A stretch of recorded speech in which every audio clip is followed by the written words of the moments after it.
TL and Golden Guardians just finished an absolute banger 5-game series, and we're going to get into that in just a second. And then we got to ask the question people have been asking it all split long. Were EG frauds? We finally have an end to their story, if you will. So we'll go into that. An LCS team rumored to be for sale. We'll dive into that. And Blaber GOAT discussion. Obviously, we need to start having, I mean, we've been having that discussion for a little bit, but with Cloud9 going to finals this week, maybe that conversation might change. This is episode 137 of the Clown Fiesta podcast with Blue Jay and JNT250. Jinter, we literally just watched Golden Guardians and TL series, and 5 minutes ago, it's really fresh. We're going to forget a bunch of stuff, but let's dive into this crazy series. Initial thoughts. I mean, it was obviously the best series of playoffs so far. I think a lot of that had to do with the fact that these teams are very evenly matched, pretty much everywhere.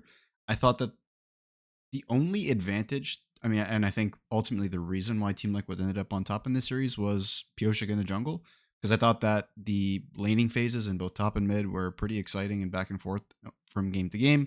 Bot lane was also really close for the most part. I thought Jan and CoreJJ played to the level that I thought they were going to be in this series, and kind of was my X factor. But mid lane was a banger this series. Yeah, I think that's where we should start because mid lane was supposed to be a huge gap for Gory over APA. And while APA definitely had a couple of int moments throughout the series, he had a lot of really nice plays.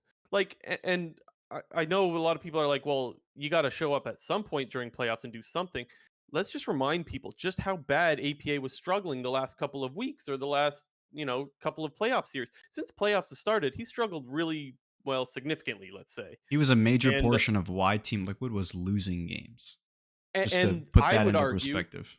the biggest reason for Team Liquid bouncing back and looking so much better is because he improved so much for this particular series. He played how many games of Nico did he play? 4?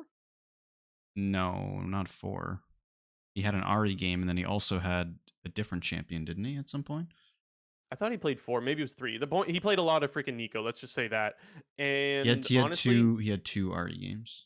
okay, and he had a lot, and I mean a lot of multi-man ultis just starting so many fights. It was very clear to me that that's the way Team Liquid wanted to fight with Viego. If you wombo the whole team, surely someone's gonna die, and then you could get Viego resetting, right? Like there's no one to peel if everyone's being ulted at the same time. Um, Mind you, you normally can't just expect to wombo everyone like that, and maybe you got to give a little bit of shade to Golden Guardians for allowing themselves to get 4-man knocked up, 5-man, 3-man, 4-man, whatever. But it was very clear that Team Liquid felt comfortable in playing with the Nico and the Viego, and they pulled off so many fights just being able to reset. Pyosik was going crazy. I think, I mean, I'm making a bit of an assumption here, but I think Team Liquid definitely recognized what was working against Golden Guardians, and the fact that Golden Guardians pretty much the entire series is running the double carry comp with tank utility, topside, jungle. They were pretty much playing like, we want to play Cassante every game in top lane. We want to play an engaged jungler every single time. And then we want our mid and 80 carry playing the giga scaling carries. And I think TL did a really good job of recognizing that, hey, these guys only want a team fight and they want a team fight in a specific manner. Let's pick champions that can really disrupt that. And you know, you don't necessarily need like pick potential. You just need like team fighting prowess. And I think Team Liquid, that's what they picked. And APA was a large portion of the reason why they were winning these games, because he was getting those multi-man Nico ults multiple times in a game, and considering he played 3 games of those, it just ended up really good. And I even thought his Ari game in game 4 was really good despite losing that game. That He game was 4 dishing out Ari some was damage. disgusting. He was doing like such a good job of maneuvering the Q with the ultimate. And I thought Team Liquid was gonna, or sorry, I thought TL was gonna close out that series in game 4, based off how the early game was going and how well APA was playing. Such a wild turnaround, eh? Like we were talking about this guy having champion pool issues. It was like, okay, if you ban Well, Ziggs and you I ban still think he does Cassio, have champion pool issues. I mean, maybe, but clearly not as bad as we thought, right? well, Like clearly not that bad. I'll here's what I'll say about his champion pool. It still consists of Tristana, Ziggs, Cassio, Nico, Ari. Nico and Ari have been two of the premier mid laners for pretty much the entire year, and then you have APA sort of flavor, which is the I guess throat your stun in that grouping as well. But then you have the APA flavor, which is the Cassio Ziggs. But I do really think that teams can implement a game plan against APA, which is banning three mid laners, and if you're blue side, picking the most preferable mid laner for your team right then and there. And I think you shrink the mid pool, and APA will struggle. And I think this was an example of Golden Guardians just kind of gave APA free reign to do whatever he wants, and it kind of ended up biting them in the ass a bit. It's not that easy to ban out just one lane though, right? When there's OPs, especially, well, I mean, maybe you could argue that if you're just gonna give up Kaisa anyways, then you may as well be like, it's, I don't know. Like we're usually not the ones to get into like a really deep draft discussion on this podcast. Because I don't know, I guess it's just like been done those conversations. But you do have to kind of question like if they're not gonna target ban someone, how are they still getting so many of these power picks? How are they still getting Rel and Kaisa? I'll Um, I'll definitely agree that in the current climate of league, it is much more difficult to purely try to single out one player or one role when it comes to pick and yes. ban. But what I kind of will say to counter that, and the reason why you should do it, even though it's not as effective, is we've seen the drastic change in performances when APA is on a comfort champion and when he's not on a comfort champion. Yeah. The floor and the ceiling, there's like 25 stories in between this whole guy. Like, so I think if it might be a struggle, maybe you are at times better. It's more worth your while to do other things in the draft. But considering how uh, you know hectic APA has been from on a week to week basis, I think it can be a strategy that teams implement. Yeah. And of course, you do run the risk of leaving. Like I said, there's a bunch of OPs right now. You leave the risk of leaving a bunch of things open. But yeah, that is maybe that is a strat more teams will look at because TL is they do still have two series left, right? They got to play NRG and then Cloud9 if they win against NRG. So maybe we haven't seen someone just hard target mid yet, and maybe we will see that. Um, Anybody else that stands I guess for me, one of the standouts was Licorice. Not just because of this series. I mean, definitely this series. He had a great series, but also because I thought that in the regular split, even though Licorice had a good split, I thought he was still their worst player, which I know that doesn't really do justice because they were We're all talking like about really spring good. split, sorry, right? No, well, summer split even. You thought And then wait, you thought that Licorice was the worst player on Golden Guardians in Summer Split? yeah, but that wasn't because I thought Licorice was bad. That was just because I thought all of their other players were really good. They all were like number 1 and 2 all pro, right? Yeah, And then my point was gonna be that I thought this series he was their best player, or maybe that's even these playoffs.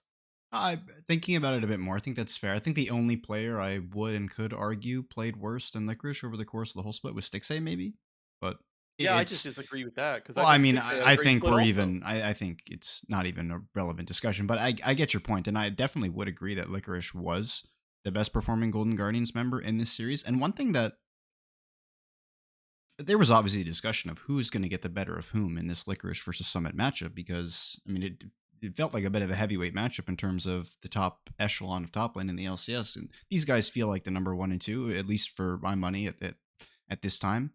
But I really didn't like the fact that they were opting into the tank side of the tank versus carry matchup, or pretty much always giving Summit the preferential pick. I think it was pretty obvious and apparent that Licorice today was the better player over Summit.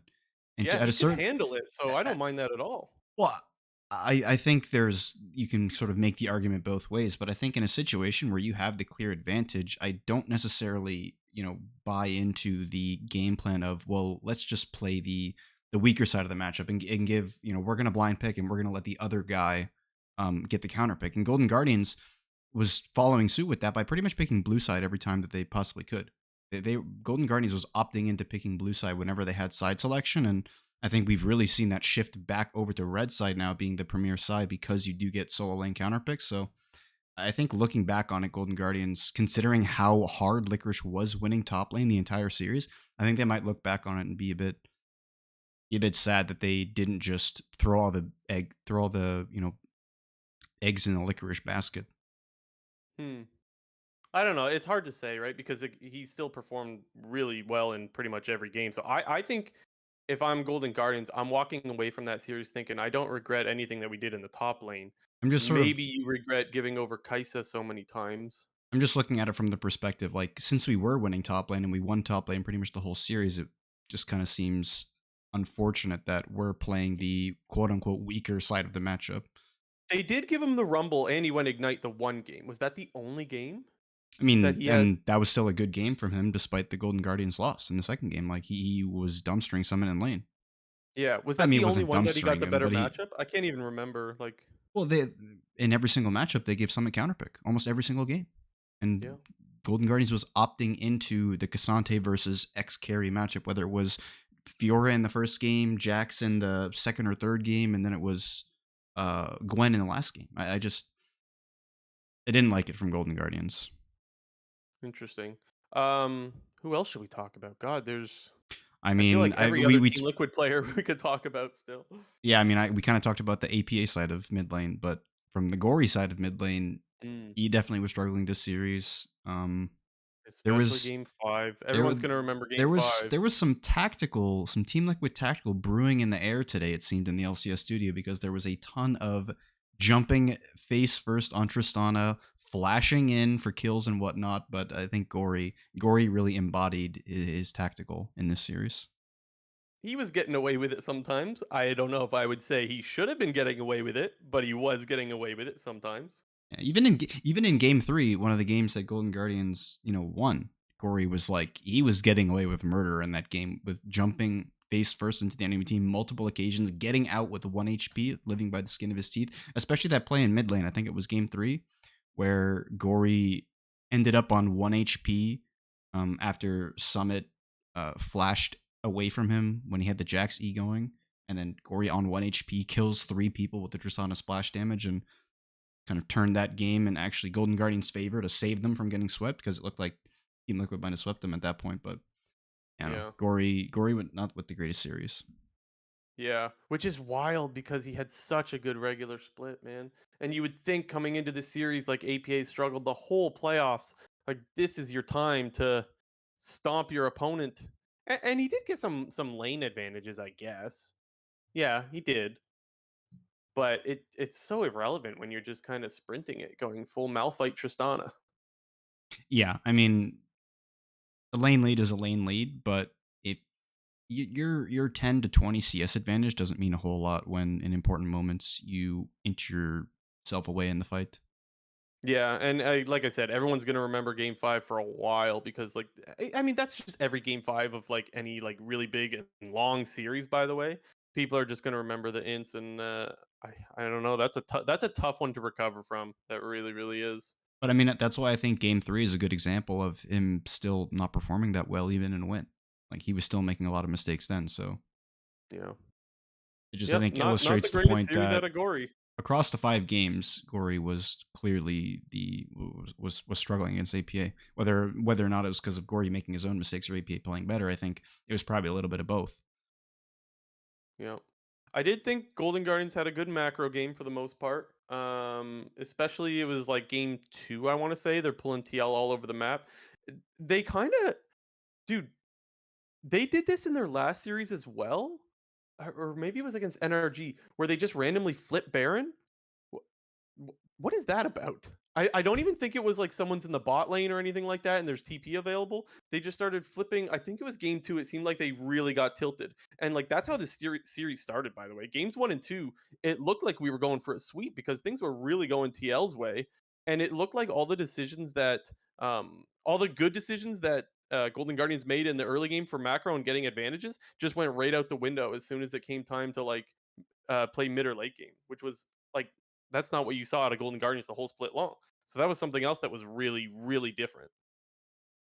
Yeah, I remember in watching the co-streams, they were talking a lot about that play in Game 2 you're talking about, where, or I guess you kind of were alluding to it a bit earlier, where they had some wonky macro in Game 2, and that sort of helped Team Liquid come back into the game. Because I was remember listening to the co-streams, and they were talking a lot about how they thought that Golden Guardians like massively screwed up this macro play. So it's definitely something I'll probably have to go back and look at it.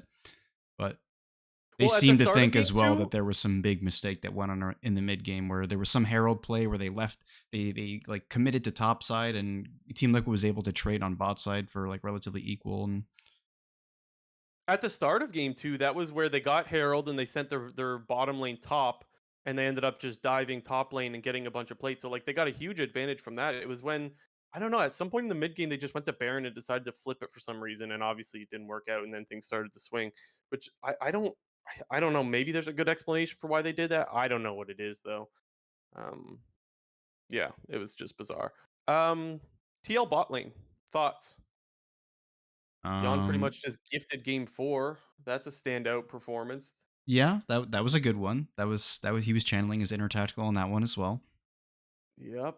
Uh, I remember Core JJ getting caught out this series. I can't remember which game it was. Maybe it was game 5. Was it game 5 where like everything's going TL's way and then Golden Guardian sets up the nice pick on yeah, it was on both. It was on Yeah, Core and on Yon at mid in lane, the mid right? lane. Yeah. Like that was Mhm. another nice like trap play. Maybe you could give credit to Golden Guardians for the trap play, but also you kind of got to be like TL. Like you don't really have any business walking up alone. Like you got to make sure you know where they are before you just start face checking things. At the same time, it's really tough to get something out of your Baron if like you're too slow with it, right? So Yeah, I mean, I thought they played all right. I think Jan he did a really good job in team fights pairing up with APA, especially when he was getting a lot of those big multi-man Nico ults off. They were really mhm. utilizing the Nico pop blossom into the Kaisa ult and just blow up whatever priority target they catch in it. So I thought from that standpoint they were playing really well because I thought Jan especially in team fights was really good, except for that flash play in game 4, which was like so questionable. But I thought in lane they weren't as good as I thought they were going to be. I remember when we talked about the series last week, I was hoping and thinking that Team Liquid was going to take sort of their approach from game 4, and that was going to be sort of their overall game plan where they want these very poke heavy, push heavy bot lanes for the most part. And I guess comparing that game 4 to the rest of the series, I'm glad they didn't do that because they seem to do a lot better with having Yon on Kaisa, Core on an Engager, and just playing for team fights. And I guess, coming into the series, I thought that Team Liquid was going to need to switch it up in order to beat Golden Guardians in this series, but TL just kind of beat them at their own game. Yeah. They just played better. Yeah. Even game 1, what happened? Something trying to remember what happened in game 1 cuz I feel like TL was winning and then Golden Guardian started to claw back and you're like, "Oh, classic TL throw." And then there was some random team fight. Was it a Nico ult that just was like the final team fight and suddenly TL just won? Like Golden Guardians was way behind. They started clawing back somehow and then I think it was a Nico ult. I can't even remember. Dude, it's so hard Was trying to game remember one this. the pentakill or was game two the pentakill? Game two was the penta, right? I think. That's a good question as well. I don't know. Man, if you would have told me TL was coming into this series playing that many Viego games, I would not have thought they would win the series. But like I said Yeah. earlier, like they clearly have a good game plan with the Viego. They clearly have a guy who's comfortable on it. And Well, and yeah, that also kind of went with the Nico combo. Like and I want to just credit AP again because I thought he was playing insane the whole series, and he did exactly what they needed to do. And Pioshik, just like Jan, was just following with all of his damage onto that target. He would just flash Viego ult or W ult in there, just do whatever you need to blow up that guy in the 1 second that he's suspended in the air. he did his job for sure. Anything else on this series, Jinter? I think it was an absolute banger, but I don't think there's anything else that's really standing out in my mind. It's I'm sure there's something we're missing, of course. we have to blame the Golden Guardians NRG series from last week that they're robbing us of another series with these two teams potentially, which would have been and finals weekend. Okay, but so don't get me. I'm devastated. I really wanted Golden Guardians to win, but is Golden Guardians going up against Europe's fourth seed a good thing in a way? Maybe. Like, I gotta say, I feel like there's a good. We don't know who it is yet from Europe, but I feel like we have a shot, I think and that's kind of all you want. hopefully in the amount of time it takes from the end of the season to then, Golden Guardians gets back on the right track because they seem to be going off the rails a little bit over the There last two was some weeks. But There were some interviews too where the players were saying that like they got a little bit complacent. I'm paraphrasing here, but it sounded like they that's thought they were wild. it sounded like they were a little bit complacent I'm and I'm just sorry. honestly thinking they were. That is absurd. You've been a bottom tier org for X number of years and they got No, but it's not the org, complacent? it's the players though. The players thought they were good, right? Like that happens to players all the freaking time. Stixxay's been on this Um, team for a while. Come on, yeah, dude. but he Come was on, also bro. coaching for a bit. Well, I exactly, and he was coaching when they were awful. So I'm just to hear them even say in interviews that they got complacent is a bit surprising. Yeah, honestly, it was pretty frustrating for me because I was like, in what world do you ever think like, oh, we had a regular split that went well and like everything's going to be smooth sailing from here? That I don't know, but that's what it sounds like. It sounds like their players were saying they needed to refocus or something like that. Again, I'm paraphrasing, so I don't remember exactly what was said, but I remember thinking like, how do you let that happen? Which Mini red flag there, IMO. honestly, something that I was thinking too is like when I first heard that this was like last week in an interview. When I first heard that, I was like, that's so crazy because this was like coaching staff of the split. And then I was thinking there was EG who was like my vote for coaching staff of the split, who also just like they couldn't pick a jungler back and forth. It was like the two teams that like everyone was like, it's one of these two for coaching staff of the split. Seems like there's some issues here where if you're the coaches, you shouldn't allow these things to happen. Now, of course, that's so fucking easy for us to say, sitting here in my chair, just like, oh, don't get complacent forehead. But you kind of expect the coaches to not allow these things to happen. Golden Guardians, even in their rise to the top that's been going on in 2023, they still have not. They have still never even been at the top. They have not ever once been in first place. So the They fact were that you could, tied, no? Oh, yeah, they oh, were tied okay, and then tiebreaker, yeah. wow, they were tied. How fantastic! I Like, mean, tied for first is but I'm just good. They were saying, like like, I feel like complacency is an excuse that we can give to the top teams in each league because they're either so far ahead that they feel that they're not learning from the teams behind them, or whether it may be like going to an international competition and doing so well. I feel like that's usually something that's reserved for the best team in the league. So I get what you're saying. second best team in the league, you get no sympathy from me with Yeah, no, regards to I this. get what yeah, I guess I kind of agree, actually. I get what you're saying. Like, there shouldn't ever be complacency anyways, but, I mean, it happens all the time.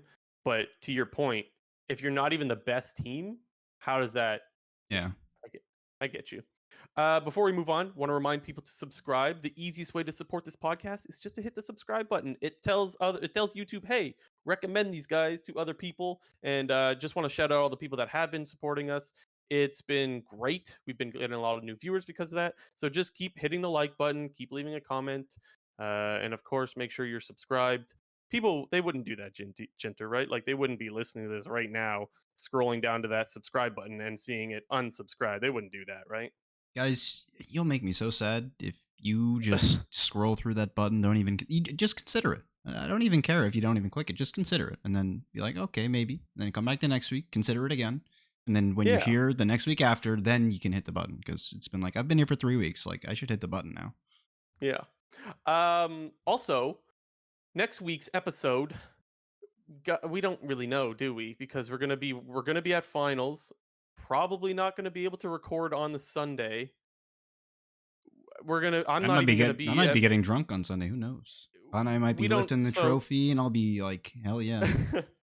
just for all the regulars that always want the Monday content, this is the first time in a long time that we can't necessarily promise to get you guys the Monday content. I know that's what our show is. It's always Monday morning. You get CFP. Maybe Monday Maybe night. not next week. The next couple of weeks might be a little bumpy because we got stuff going on, but we'll be sure to tweet out when we're going live and stuff like that. So big apologies. Um, Almost always you can get our episodes on Mondays, but for the next couple of weeks it will be a little bit bumpy, and hopefully we can get an episode out to you guys next week. We'll have to figure out how that goes. Okay. Um, Next series, Cloud9 NRG. Kind of a quick little sweep. Not exactly the cleanest. Where are we starting with this one, Jinter? I'm trying to think. Like, I'm trying to think of when the broadcast ended of this series in comparison to when the broadcast ended of the Golden Guardians Team Liquid series. Because the game probably ended in Golden Guardians TL maybe around like just after 10 o'clock, like 10:05 type thing. I feel like Yeah. this series finished at like 7:30 EST, 7:30, Yeah, like 7:40. 3 hours ago from Yeah. yeah.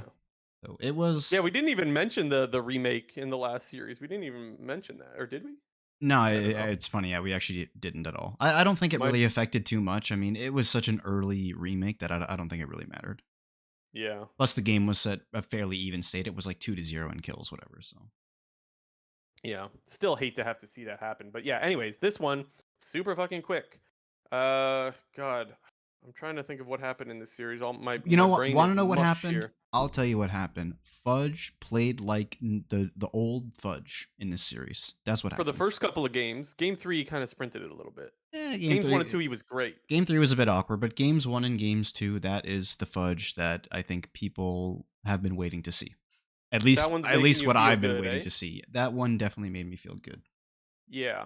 No, I agree. It was nice to see because yeah, if like you're the Cloud9 fan, but if I'm you and playoff starts, I'm like, okay, maybe he turns it on in playoffs. And it was like we had seen one playoff series where he didn't look that great. He still looked a little bit shaky, and you're like, oh shit. I'm starting to feel a little bit better if I start to see Fudge perform because Cloud9 already has a bunch of weapons, right? M&S had a really good series last week. And then you got Berserker, who's pretty much perma good, and Blaber, who's perma good. Now you've got like a third weapon, I guess you could call it. That's a good sign. That's a really good sign. Yeah, like they finally got all the rust off of Fudge. He Yeah, needed a polishing. He needed something. He needed a little makeover, but hopefully he's back. yeah. Because I mean, I don't And know. then Because you take the series, MNS didn't have the greatest series overall. He had a really good game no, two, he didn't. where he had Kaisa into LeBlanc, which he kind of just absolutely gapped Palafox. I mean, he died. He died early on in the game to a gank, whatever it was, but gapped Palafox pretty much that entire game. Game one, doing some questionable things. When I remember I was listening back to our last week's episode to hear my thoughts of what I predicted for all the series, and I was like, there's going to be some C9 inting in here somewhere. And game one, I thought was going to be the inting game where MNS just did some crazy things. One, sticking under mid lane tower when he's trying to kill the tower when Palafox is trying to kill him. Then bot lane where he tries to dive Stixay under tower and messes up the. He doesn't even mess up the dive. Stixay just creates enough distance to where he can't auto attack him, dies. Wait, So you mean FBI? what did I FBI. say? No, you said Stixay. I meant FBI then, yeah. Yeah. But Dude, he lived with like a sliver of health because he took heal in that game, and I think he ended up getting punished for taking heal later on instead of the cleanse into it it was like Rel. just makes me wonder what this series would have looked like if Fudge wasn't smurfing game one, game two. Like if Fudge played if we saw game three Fudge and game one MNS, I feel like we would have had a very banger series. So, yeah, but also like game 3, this is what happens every time Cloud9 has like a rough game on the other side of the map. Berserker just hard carries the fucking game. And that's exactly what he did in that game. His Zaya was disgusting. And yes, contract, he took the Q on what's the tree's name? Ivern. Ivern, He took the Ivern Q and like Berserker was like, okay, and just insta killed him because he's Zaya and he was like 3 or 4 items at that point in the game. That was like a little troll, but still, like I know NRG's trolling on one side. You still got to be like, okay, this is just classic Berserker's just taking over the game. Which, dude, he's doing it every series now. Every series when there's issues somewhere else, don't worry, Berserker is here. I feel like he had to remind everybody and reaffirm his place as like the best player in the LCS because Yeah, another like thing he's that not I going to be. remembered from one of our previous episodes, probably somewhere in the middle of the season, but it was talking about MVP conversation, and I was saying, well, Blabber is still the MVP right now, but Berserker, despite that, is still the best player on C9.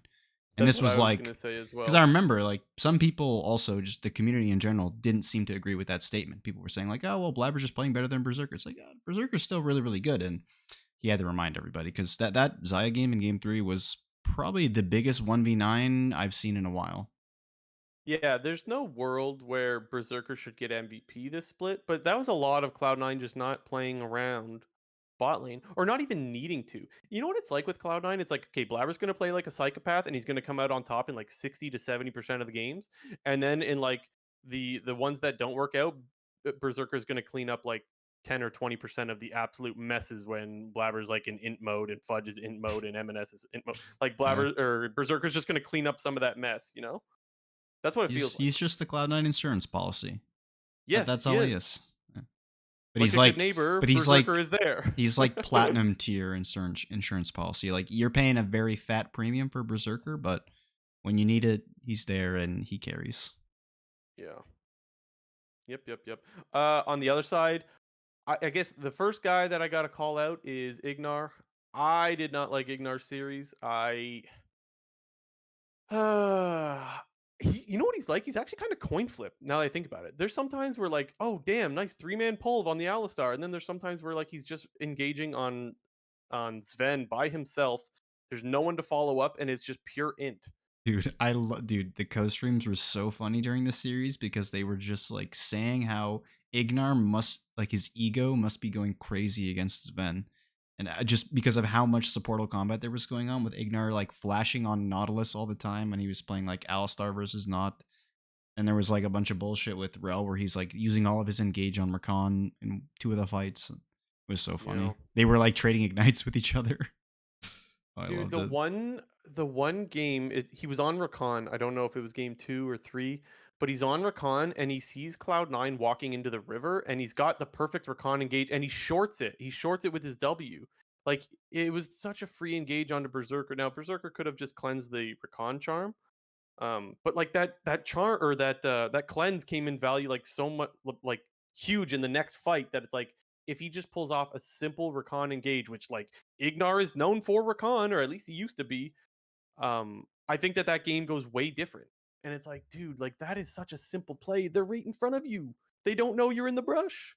I wish I had a timestamp for it. I don't, but it was yeah, it was just a really free play, and Ignar kind of disappointing on some of these engages, Yeah. The thing which is what that's you're that's not what's supposed to happen with Ignar. Yeah. The thing that's kind of unfortunate is it felt like right after the series ended, at least, a lot of the blame was being put on FBI and contracts. Um, I don't buy mostly. that. Well, I don't buy it Not either. that I'm saying you're lying. I'm just saying like I don't think those guys are the guys that these it's these guys' fault. Like No, there's blame to go around. no, exactly. The point that I'm trying to make here, though, is I feel like most of the the average viewers and whatnot, they only remember like the bad plays. And obviously, Yeah. contracts had in game one the Kazakh's play where he goes for the quadra kill and ends up getting killed, and energy can't get the Baron. First of all, I I think don't that was think game 3. That was the 3rd game.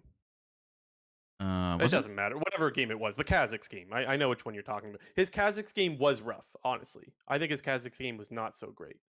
Oh, that was game two. Sorry, I'm just I checked the post game. Did he play more than one Kazakhs game, or was it just the one? I think it was just the one because he had an Ivern game and a Malka game.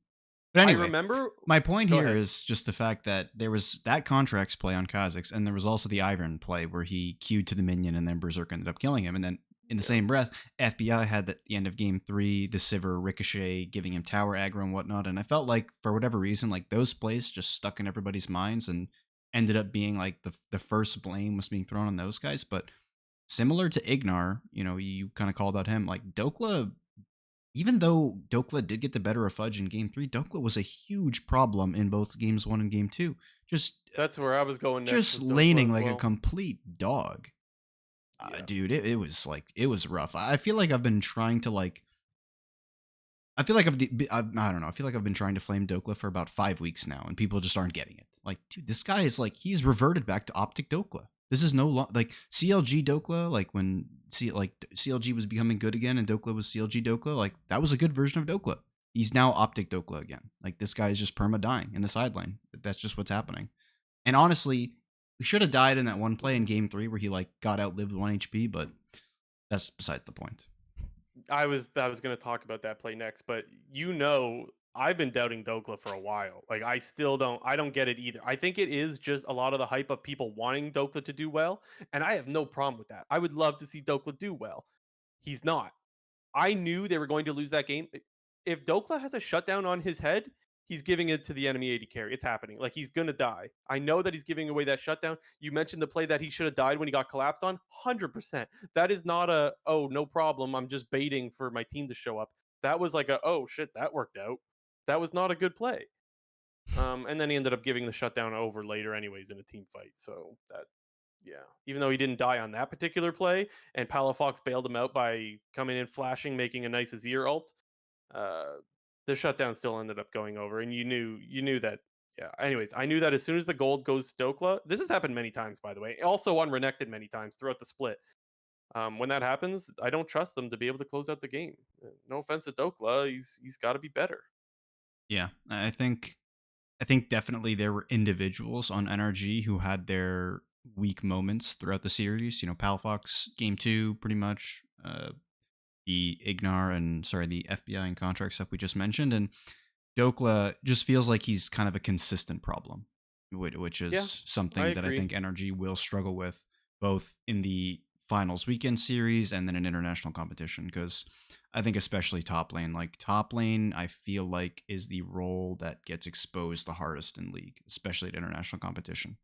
It really does feel that way, Just and because so just because of the pure isolation and like yeah. it can become very apparent how far ahead one top laner can be of the other in terms of individual skill when you give them any sort of volatile matchup or any matchup that can become very swing dependent.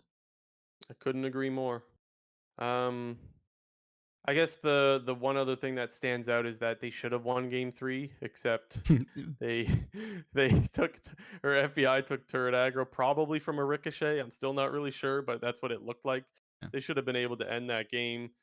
They I forget. Did they try to take turret aggro the other two? Or It was the timing was just unfortunate. As you know, as NRG's frontline is walking up to either start tanking turret aggro or hit the enemy champions into getting turret aggro, it's the exact moment when Cloud9 goes on. I think I watched that situation over a couple times, and honestly, I think it just comes down to you have to credit Cloud9 for knowing exactly what to do at the exact moment in that scenario. It's like we know that we have to go in and start hitting the wave and disrupting them before they even start touching our tower because it's the classic roll over and die LCS special where you're sitting in the base and enemy team is hitting your Nexus towers and you're kind of like you're waiting for your allies to spawn. It's like, okay, they're going to be up in like 10, 15, 20 seconds. Like we just got to try to stall it out a little bit. It's like, no, dude, you got to start killing yourselves so that you can either clear the wave or ensure that the rest of your team is going to spawn so they don't end the game.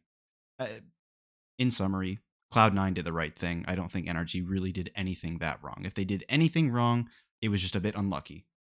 I would have loved to have heard the comms there because the goal is just to clear the minions. That's all they're trying to do. That's all Cloud9 is trying to do. And then suddenly FBI has turret aggro and just dies, and you're like, oh Yeah, they shit. they probably thought they just killed them by Awesome. accident. Like I think it Yeah. I think it played out exactly how you're probably describing it, where it's just like, oh shit, like dude's dead. I guess let's go.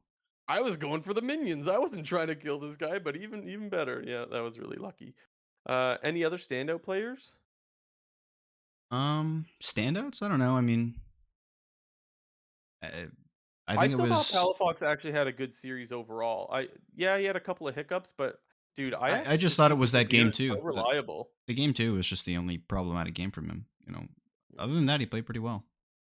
I think Palafox is going to become one of those off-season domino pieces.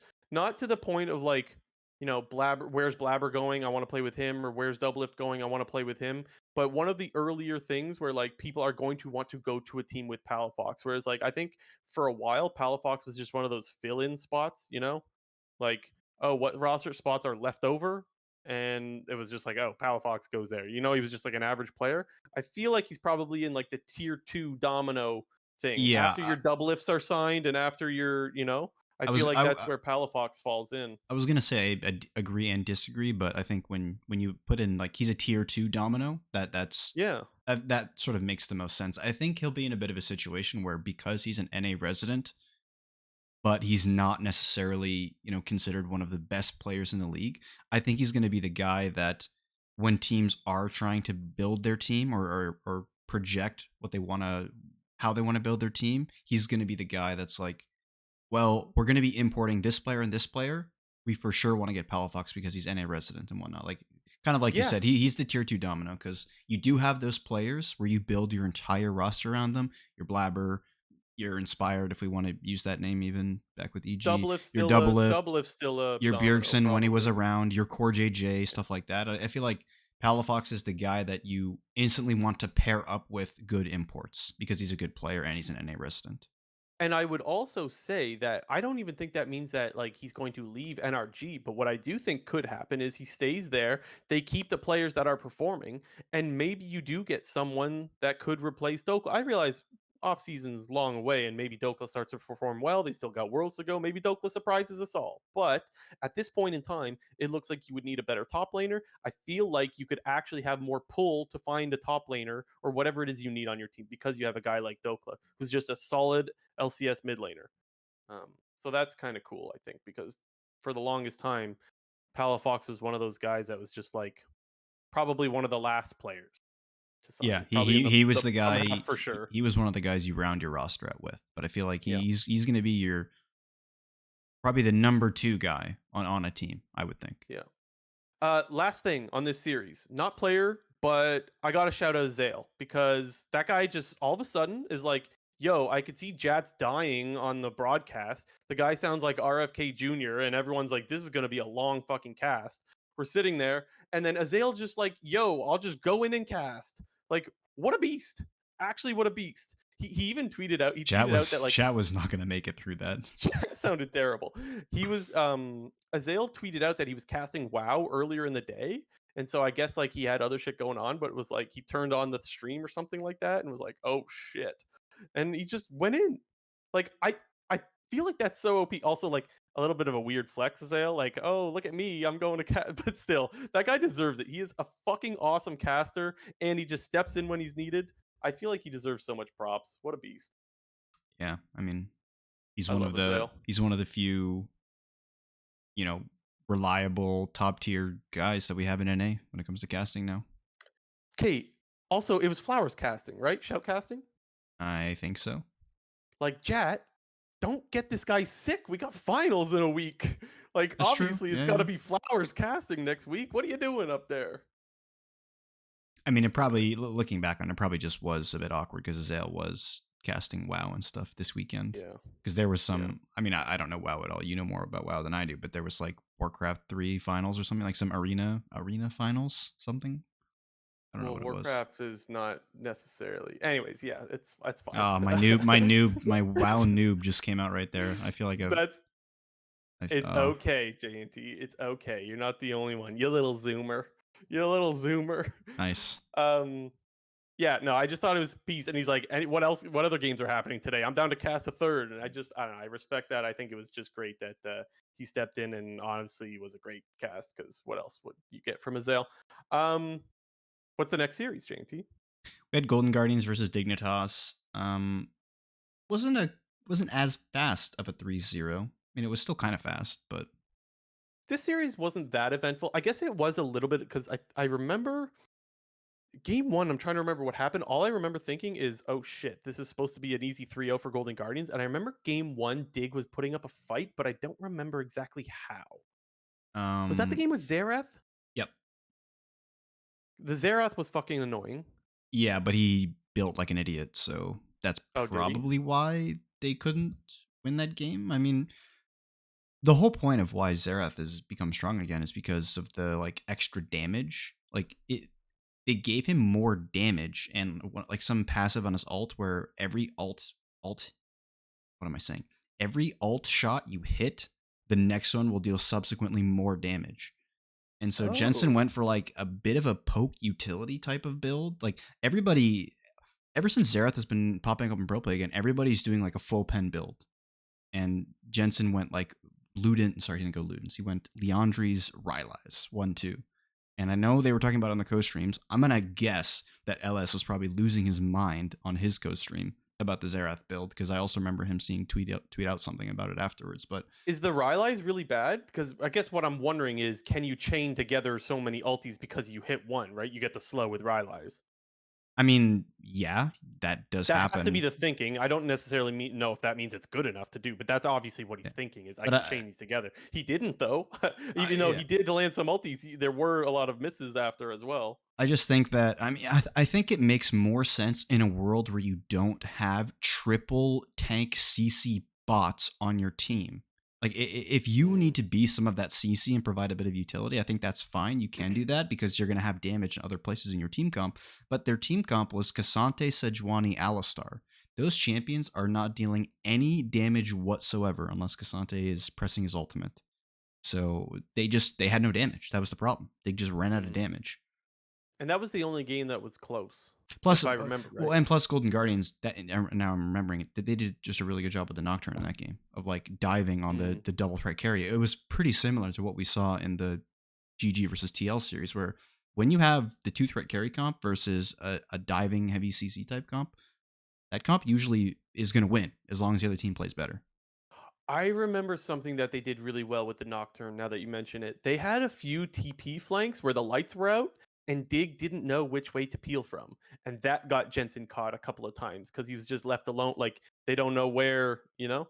That was something that they did really, really well. Was the flanking with? I mean, that's how what you want to do with Nocturnal. You turn off the lights, and then they don't know where to defend from. They pulled it off really, really well. That was one thing. And I'm just remembering actually game three. We got to talk about Rich because that was one of the biggest ints we've seen this split. That was a nightmare game. Yeah, He got the dude Fiora pick into sprinted it. Casante, and honestly, I gotta give Licorice a lot of props because he was really quick with the reaction to knock the Fiora into tower multiple times. But like Fiora or Rich, don't put yourself in that situation, man. Like stop It still keeps allowing him happening. to. People just put themselves in between the enemy tower and Cassante and don't think that they're gonna get like pushed back and killed. Like I remember they panned to the Rich player cam after it happened. He was like, he gave a like surprised ish type face. He was like, "Oh fuck!" It's like, well, obviously, bro, you're gonna get shit on like that when you put yourself in between the tower and the Cassante. It's so embarrassing too because it's just like, "Ooh, vital." It's classic "ooh, piece of candy." And then you go for the candy and just die. Like, oh, that is embarrassing. And for it to happen multiple times. "Ooh, vital. I got to get it. Got to hit the vital." Come on, man. Come on. That is not the way you want to see Rich end the year. That was his last game. Yeah, That I might mean, be his last LCS game ever. You never know. A lot of these players that are imports for just 1 year and they boomerang, or I guess one split in this case, and then they just boomerang. That's the classic. yeah. Would you be surprised if Rich doesn't come back? I wouldn't be. I wouldn't be surprised considering that he could go back east. But at the same time, I would like him to stay in the LCS Oh, because me too. I still want to thought he see was all a these great player. stupid, weird picks, even if they sometimes fall real flat, like the Alawi game. I don't care. I want to see some wacky shit. I want to see some Quinn randomly. Let's see the fun stuff. Something different. I There's a lot of champions that if you saw Alawi every game, you would hate it, right? But I do think it's fun when you see something random and something different. That's I think what is fun, and I think Rich brings a lot of that. So yeah, I would love to see him back. It's just we've seen this story many times, you know. Import comes over, doesn't necessarily work out or work out enough in this case, right? They finished fifth, sixth. Like, is it worth importing for that? You know, and then goodbye. They try someone else, and like we've seen it a million times. I guess is all I'm Yeah. saying. Last thing that I have to say about the series was the struggles of the Dignitas supports continued, and kind of looking back at the entire season, there was a big problem at support from start to finish with Diamond and then Poom, and it's a Was it any difficult. worse? Like, was Poom any worse than Diamond? I would say Poom was actually a little bit better though. So like, it still wasn't great, but Maybe slightly, but like I whatever, you know. yeah, it is kind of just like whatever. But at the same time, I think if they would have had a better ball in, I think this team probably would have found some more success. But Wait, didn't it is Tomo have hard a to game say. where he was popping off too on the Kaisa? I mean Kaisa, but I think that was didn't to- game two. it was one of the games. I don't know which one it was. Maybe it's game three because they were just sprinting it topside, and it was like, well, they have hope. Yeah, Whatever. I don't know what it was, it but it was was game like, three. Yeah. yeah, whatever game it was, it was like, okay, Tomo actually performing, not bad because we didn't see much of that this split. And in the end, it didn't really matter, sadly. But gotta give credit where it's due. Gotta give credit Mm. where it's due. The other one we got to talk about TL and EG. This is the one where we need to talk about revenge right off the bat. I know most of our listeners have seen the interview where he basically says, and we've referred to it many times, like, "Hey, if you guys think it's just Camp JoJo and we're screwed, then you guys can go fuck yourselves." And well, Summit pretty much told him to go fuck himself and just screwed him the rest of the series, the whole series. Yeah, pretty much the whole series. Game one and game two, especially, was like it was a little bit disturbing how yapped Revenge was getting. I mean, he wasn't getting like insane. It wasn't like game three of what we were just talking about of the series, Golden Guardians versus Dignitas. But I mean, Summit was just convincingly winning the entire time.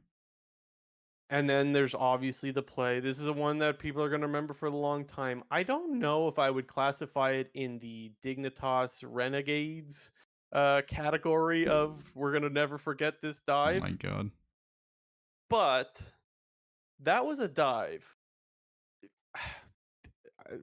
words don't. I don't even know what to say. It was so.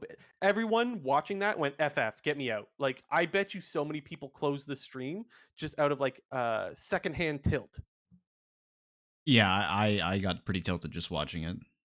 Oh, it's the freest dive. I'm sitting there going, "Yep, JoJo's coming. Just let JoJo push the wave." And Revenge is just like going in. He Leroy Jenkins under the goddamn tower, and then even poor Shaden was like probably so shook by what just happened that after Revenge does his in, Shaden goes in too quick and he takes turret aggro, and then it passes over to JoJo. It was such a bad dive. Oh my god, man! Yeah, Absolutely embarrassing.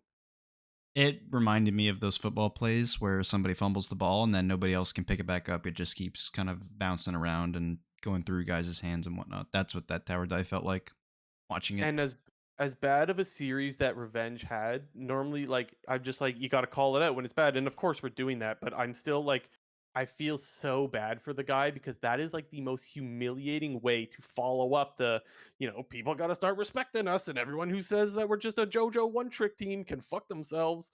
And like, can you be proven any more wrong after that series? And the Yeah. prior one when they just camped the hell C9 just camped the fuck out of them.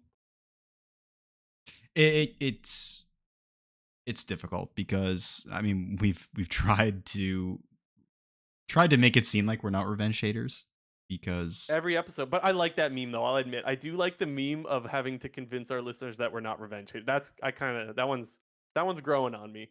I promise we're not revenge haters. Promise. I swear to God.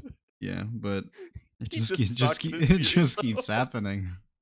He was fucking terrible. I'm gonna cope and just all. He was nervous. He was haven't been in playoffs a long time. It was He so was he you was looked it up earlier. That was his second playoff series, or is his third one now? I think second. I didn't do that much digging to be honest. It was just, oh, had he been in playoffs before? And it was like one split. They finished seventh on Immortals in summer, and I think they even won a playoff series if I remember right. That was the only like research that I did. Well, But yes, he if they has played in won playoffs. one, so that means this was his third one because presumably if they won that first one, they lost the next one. Let's just pretend he hasn't played a Yeah, lot of sure. playoffs. He was Yeah, nervous. He was so nervous, man. He was really nervous. yeah. He was nervous like APA was nervous when they Oh man. against NRG or whatever that was when he was getting giga tilted. Okay, I'm not gonna mention Revenge's name anymore. Let's talk about somebody else, anybody else. But see, the problem is it's difficult to talk about anybody else when Because revenge it's was always such a gonna come back problem. to that guy that I'm not gonna say. Well, it's not even that. It's just more that the top gap was so obvious in this series that it felt like everywhere else didn't matter, and that's kind of the problem. Oh, okay. I can. This is also cope, but they won a game, and Unforgiven was really the carry in that one. Wasn't JoJo. Add it to the list of like 3 or 4 games this whole split where it wasn't JoJo carrying a win. Put that one in the plus column. If I want, okay, I was about to say it looks like JoJo did more damage than Unforgiven, but Unforgiven did slightly more. So So yeah, Unforgiven gets the carry, yeah, the carry performance. yeah. Unforgiven did like 0.7% more damage, and if it would have been JoJo did 0.7%, I wouldn't have given it to you, but Do they do a he did player it. of the game for those or no? No, I don't think so. So we could just pretend he would have gotten player of the game. Sure, yes, we can. He had more All farm, right. better KDA, more items. Uh, yeah, we'll go with that. I like it. It's clear that they finally committed to the Shaden thing, but it didn't really matter. Yeah, it once again just puts the previous series against Cloud9, even in a weirder perspective that Armeo started the first two games in that series because it just doesn't make any sense to me that Armeo started the first. Gee, I'm getting tilted even talking about this.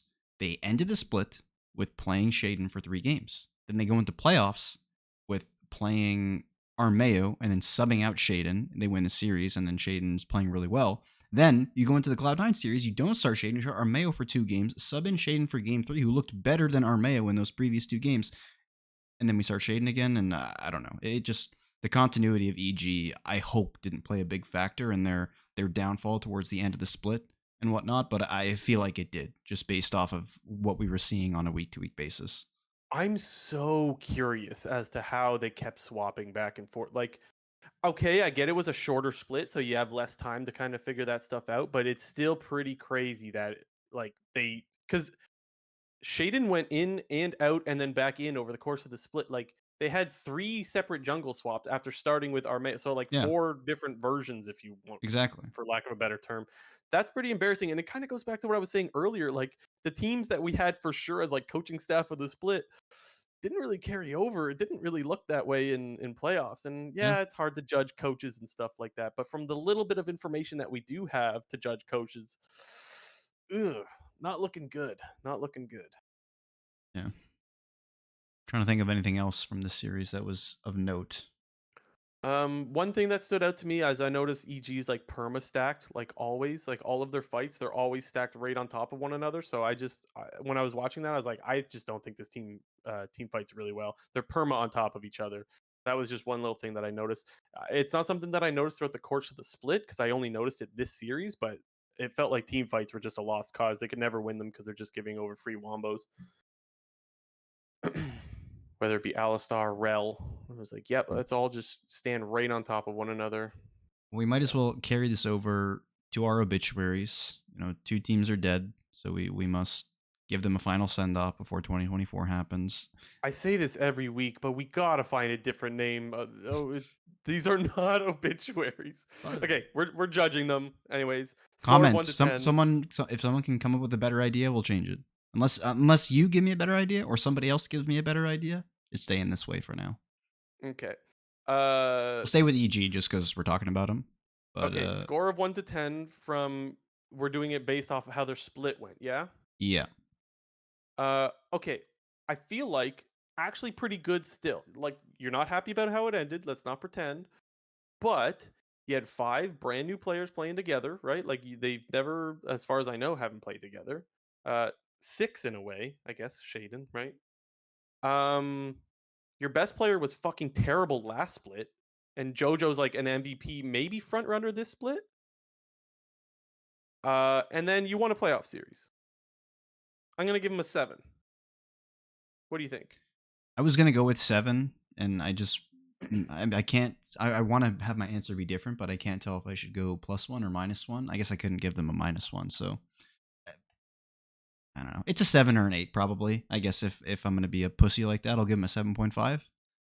Uh, I'm the reason like going. You got to remember it's like going into the split, right? oh, If you definitely. I mean, remember that they're 9-2, and then they just crumble as the split goes on, and everyone's perma calling them frauds, which okay, kind of true. They did kind of turn out to be frauds. They had like Cloud9 called them frauds, Speaker called them frauds. There was one more, maybe Golden Guardians. Somebody else called them frauds, and then they finished fifth, sixth. It was like, okay, I guess you're kind of right. well, you look back at where everybody had them power ranked, and I think they were pretty much anywhere between 6th and 8th place where people had them ranked. So the fact that they went into summer as a brand new team, like you mentioned, and ended up starting off 9-2 with their best player in Jojo Pune, fixing a lot of his mistakes from the spring split, being an MVP candidate throughout the entire split, I think definitely, puts EG in a pretty good position in the future. Because I think in a world where this EG roster fell flat on its face and Jojo Pune continued to make those same mistakes, it puts you basically are potentially starting like another rebuild going into 2024. But I think they got a lot out of this roster for the short period of time that we saw them play. I think one, Unforgiven is at that level that he's at a similar level to what he was in the LAC, I think, just from a pure gameplay perspective. I thought that he was one of the better AD carries in the LCS the whole split. And I thought Hmm. that back in the LEC, when he was playing, he was one of the best AD carries in that league as well. So, and I got same with his bot lane partner, Ayla.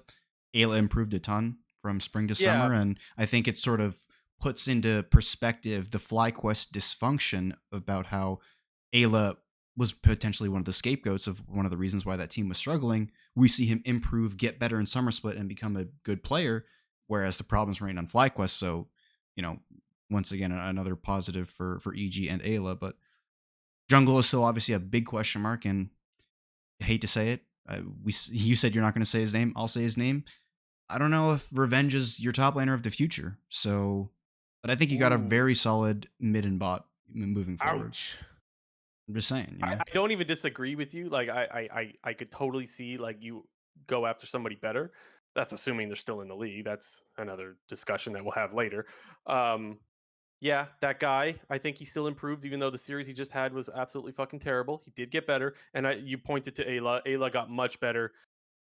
He was awful on FlyQuest. He was being scapegoated, but he was also still part of the problem. And clearly, he played much better in summer. Even if he was very hit or miss, I still thought that he was miles better than he was with FlyQuest. So yeah.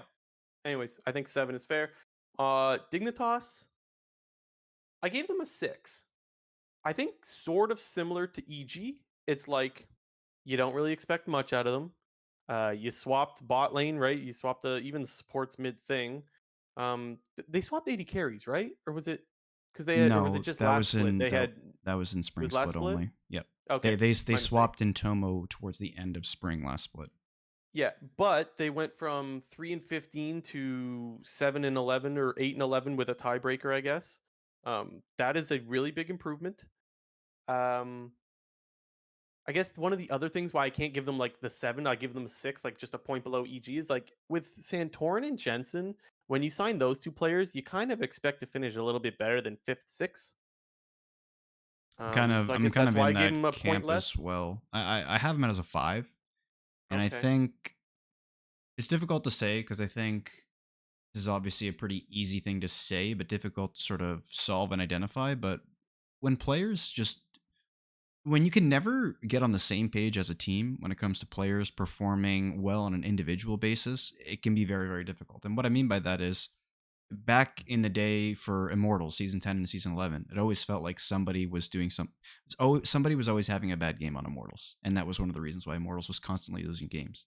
And more recent iterations with Golden Guardians and CLG, before the CLG kind of had the resurgence, it felt like everybody was having a bad game at some point, and that was really dragging the team down. And I feel like that was happening with Dignitas this split, where there was games where some players were performing really well on the team and were actually playing at a very high level and almost carrying the team to wins. I think in the early parts of the split, a lot of that had to do with Rich and Tomo. They were playing really, really well. Mm, And in the early parts of the split, Jensen and Santorin struggling. But as the split sort of went on and on and on, Jensen and Santorin continued to improve and improve. And then you saw struggles from players like Rich. And then Tomo, wasn't performing as well. And their bot lane was just turned into this huge problem basically after week 3, where it became so obvious that you could just abuse them. And I just think that Dignitas never really got the coordination together as a team. And I think that individually, Dignitas was basically worse than the sum of their parts. I feel like everybody talks about how some teams can become better than the sum of their parts. And that's something that, the old CLG roster did, and maybe some of this current NRG roster is NRG. doing. Yep. But it feels like with Dignitas, it's actually the reverse, where you look at the individual skill in a lot of these players on this team, and it felt like the final product was worse than it looked like. Yeah. Especially on the top half of the map. And when it comes to the Jensen world streak, it does make me sad. It really does. I'm a huge Jensen fan. I think he's so fucking underrated.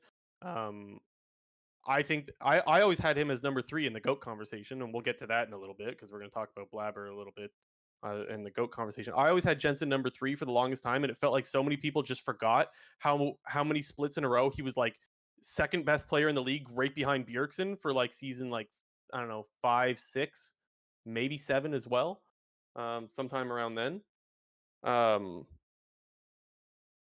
but I guess this time around, when it came to him not going to Worlds, it didn't bother me as much as I thought it would because it just felt like there was no world where Dig was Uh-huh. actually going to Worlds. Yeah, I mean, as much as the storyline was fun, and I was kind of hoping for it, I said that last week. I was like, I'm totally down for the Dig Miracle run. Like, I want that to happen.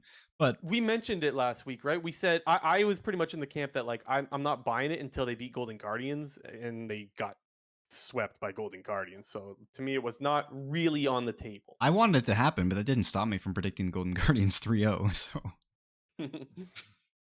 Yeah, yeah, but sad for overall, Dig. Sad that the streak is done. I remember there was even some Reddit post after Dig got eliminated about various streaks that pro players were on in terms of how many world championships they consecutively attended. And I think it was something like one player this year has the chance to extend that streak or tie the streak or something. I don't even remember who it was, but might have been Ruler. Not sure. Uh, Hmm. Like, we can acknowledge that, like, it's way easier for that streak to happen in North America than in, LEC, LCK, LPL, or whatever, but it's still a ridiculously impressive streak. Not to mention that Jensen performs pretty damn well when he goes to international tournaments as well. So it's not only like, oh, he's just sneaking in and, that's it.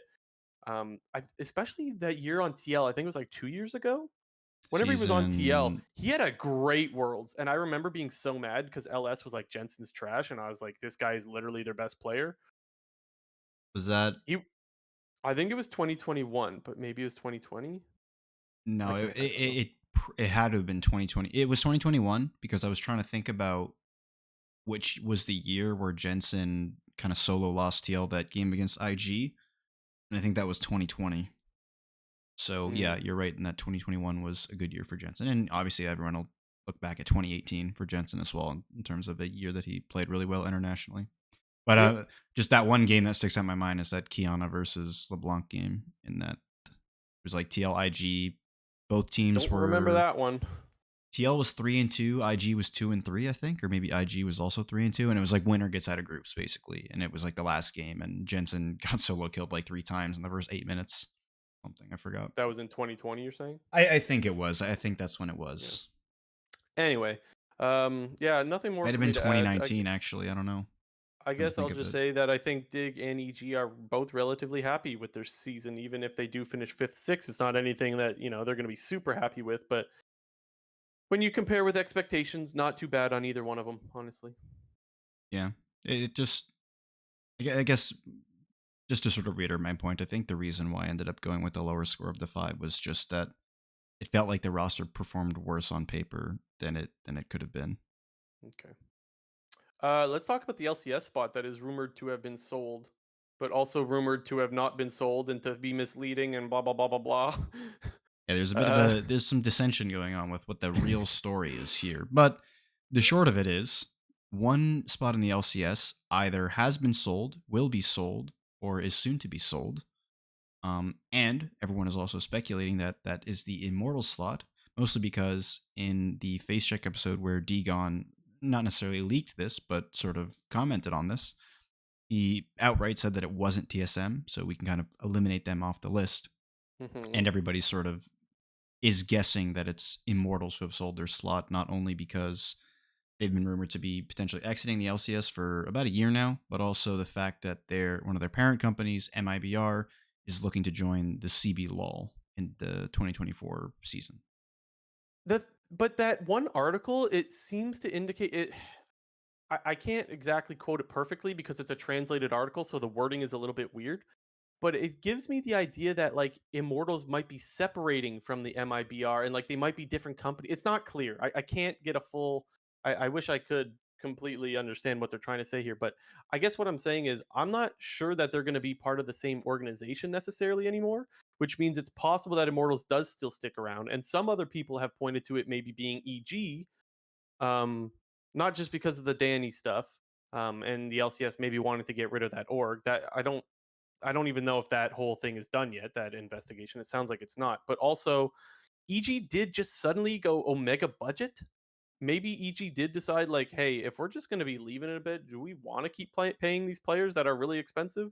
Like, maybe that's a possible reason as to why they suddenly went budget in the middle of the year. So I guess what I'm saying is, when you hear Degon say like he's happy about which team is leaving, I could see him being happy about Immortals or EG because of the stuff that went on with Danny. Right? There's a lot of people that want EG out after how what they did to Danny. I could see that. Yeah. I guess for whatever it's worth, people have also kind of thrown Dignitas in there because they were also another one of the teams that was rumored to be selling over the last year and a half, sort of. But And they uh, fit the bill of a team that Degon would be like, yeah, I don't want them yeah, around either because they don't really do much of anything. Although I will say this year Dignitas was a lot better of an org than Immortals, for example. Like they weren't as trash tier as like them or TSM. TSM did bare minimum. Like Dignitas actually tried a little bit this year and they made a little bit of content. I don't want to pretend like they were this fabulous org and everyone should copy paste what they're doing. They gave a little bit more effort. yeah. One thing that I will say, which on my end is pure speculation and guesswork, but it Mhm. doesn't necessarily make the most logic. I mean, again, this could also be me being naive as fuck, but it Okay. doesn't really make a whole lot of sense that orgs would be negotiating for, you know, the negotiating for their spot while they're still actively competing in the league. Now, obviously, it's not as black and white as that. Obviously, there's always probably conversations going on behind closed doors during the season and whatnot. But I would feel like that part of the process would still be very, very early on if the season was still happening. And at the time of this rumor coming out, like both Dignitas and Evil Geniuses were still in the playoffs. There easily still could have been a world where these teams make a run and go deeper into playoffs, make worlds. And in those situations, I'd have to think that that makes your spot a little bit higher in terms of like a valuation perspective, because that might include players that you currently have under contract that would carry over should you acquire the spot. And Yeah. the overall perception of, if your org is going to worlds, like that's a boost for your pull for the next offseason when it comes to signing players and whatnot. So it just, it would feel a bit weird to me if it was Dignitas and EG just in this specific situation, only because they were still actively competing in the league when this was going on. And it's not even like these were irrelevant matches. Like, dude, this is like the heat of playoffs where we're trying to get world's qualifications on the line here. And yeah, sure, it was probably a long shot for either of these orgs to make worlds and go far. And they probably weren't expecting that themselves. But at the same time, it feels like you'd be robbing yourselves of the opportunity to increase your valuation by negotiating deeply while the league is still going on.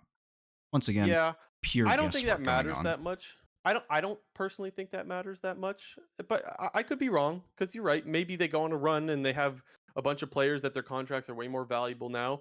But like maybe you're also as EG, maybe they're like, dude, we just signed a bunch of players for minimum contracts and somehow we're in the playoffs still. Maybe now is a good time to sell before we Yeah. lose, right? Uh, Like it's like a stock market thing. It's like we gotta sell while the value is high. yeah, Maybe they sold when they were 9-2. that's true as well.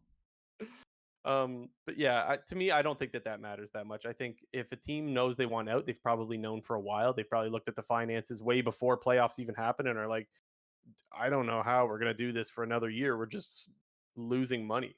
You're just bleeding money left, right, and center.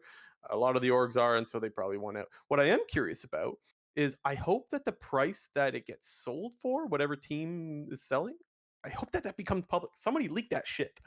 Like, I want to know how much is an LCS spot worth now?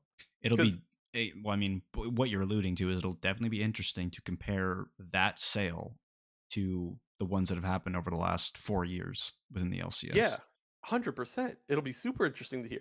The rumor, I think, from FlyQuest, because FlyQuest sold to like the Florida Panthers or some shit last year, and I think the rumor was around 20 million. Somebody can fact check me on that if they have a source or a link. Leave that in the comments or something. I think that's what it was. I don't think you're getting 20 million anymore. But why? Like this sounds like it would be a bad thing, and don't get me Definitely wrong, not if it's Immortals. it can be a bad thing if your spot is worth less and less. That's just not healthy for the league if people don't want to join the league. But what I'm hoping for is that the spots get so low enough that some of the influencers can actually afford to do it. Like I want Toast to be able to afford. Do I think we're anywhere near that? No, I really don't. Um, but that's what I want. Like, what if a team is only like I think we're really not close to this right now. But what if a team is only like 3 to 5 million? Then I could actually see Toast and Mogul whatever grouping together and actually buying. I could see it. I could see it. I just don't think we're anywhere near that at the moment. But it would be interesting to see how low are these valuations on these spots getting. Just curious. But to circle back to where the original point, if I had to guess, it's Immortals who've sold their spot. I'm willing to say that with like, just personally, like 90% accuracy, just Hmm. purely off of what the landscape of the league is. Yeah, I guess Immortals is my pick as well as the most likely, but I don't think EG is that far behind. I think that they're another team that could be looking to go. What is also interesting is that just the fact that TSM hasn't officially sold and like TSM might have shot themselves in the foot, which I mean, that is the most TSM thing to fucking do. But they might have shot themselves in the foot by being like, "Yep, we're selling and we're going somewhere else." And now like you don't have a buyer yet possibly or something. And it's Oh, like and you've told especially, everyone like go ahead. I was going to say, and especially if they're perceived, TSM probably internally does their own valuation in terms of what they think their spot's worth. And use that in the negotiations. But if Immortals sells first and the rumored number to come out is a lot lower than that, then that's leverage for whomever's buying TSM. Yeah. So that could also be a bad thing if they potentially are waiting, because they seemed pretty gung ho about getting the fuck out of the LCS ever since like May, I guess, when all the rumors started to come out that they were looking to potentially leave and join another league. I mean, we've even heard those rumors like years ago, but they Yeah. seem to really heat up in, I guess, what was it, May? The back half of, or the Sometime around tail then. end of spring, early parts of summer. And it's possible that maybe TSM has a deal and they just haven't announced it yet. It's possible that they're not selling altogether and that they're just doing a merger thing. There's lots of things that are still on the table. There's rumors circulating without really much certainty of anything, honestly, at this point. But it is super, super interesting. It's really, really weird. It would be really weird if TSM came back now. Like they just don't go anywhere. They aren't able to sell. That would be awkward. That'd be like a breakup, but like you instantly get back together again, and everyone knows that the relationship isn't working well, and they're like, "Oh, how long is this gonna last?" Next, you're just waiting for it to explode. Yeah, yeah. Yeah. Well, um, I is was going that to it? say, Yeah. we got finals coming up next weekend.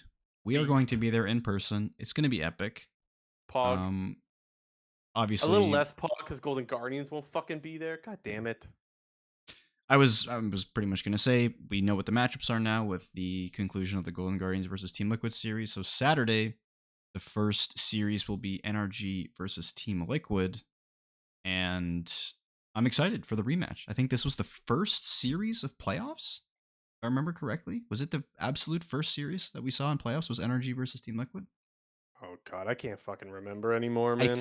I think it was. I'll check while we're talking about this, but I'm excited for this rematch mainly because I think that NRG got a little bit lucky. I think I said this last week a little bit, but I think they kind of lucked their way into finals weekend off of that series win versus Golden Guardians. And yeah, we got to give them credit because they won that series and Golden Guardians lost that series. But I will remind everyone, and I'll reiterate my opinion from last week, was I thought Golden Guardians still played better than them. So Yeah, I like that you're an NRG hater. I like when the JNT hater comes out. I don't know why, I just do. I just do. I don't know why either, but I always feel the need to mention I these am so things. surprised that you hate this team of all team. Well, I guess I should I don't clarify because hate them. there's 2 types, right? I don't There's hate them. type 1. I just we need to be accurate about what we're saying here. We Yes, need to yes, yes. recognize that Golden Guardians was fucking throwing games in that series, man. Yeah, yeah, yeah. I want to clarify. Let me clarify. There's 2 types of hater, right? There's type 1, which is like I don't like the players and I hate this team. And then there's type 2 that's just like I just think they're fucking really bad. You know, there's type 1 and type 2 or like there's type 1 and type 2 of fans. You know, like type 1 is like, "Oh, I think this team's actually really fucking good." Yeah. And then there's type 2 which is like, "I just love the players regardless of how good or bad they are," you know? That's the way I'm going to classify it. And I would say for you, you're a type 1 hater, type 2 fan or type 2 indifferent maybe? I don't know. I just as far as like the player stories and stuff like that, I think it's great. I don't see how you could hate that, but I want to know, do you not like the players Well, either? no, I mean it was definitely great when obviously NRG last week when they beat Golden Guardians and all the players were on stage and Contract was super emotional, got back to Worlds for the first time since 2017. That was all great. Don't get me wrong. I love a feel good story, but at the same time, I think that their seeding will be better than their actual level.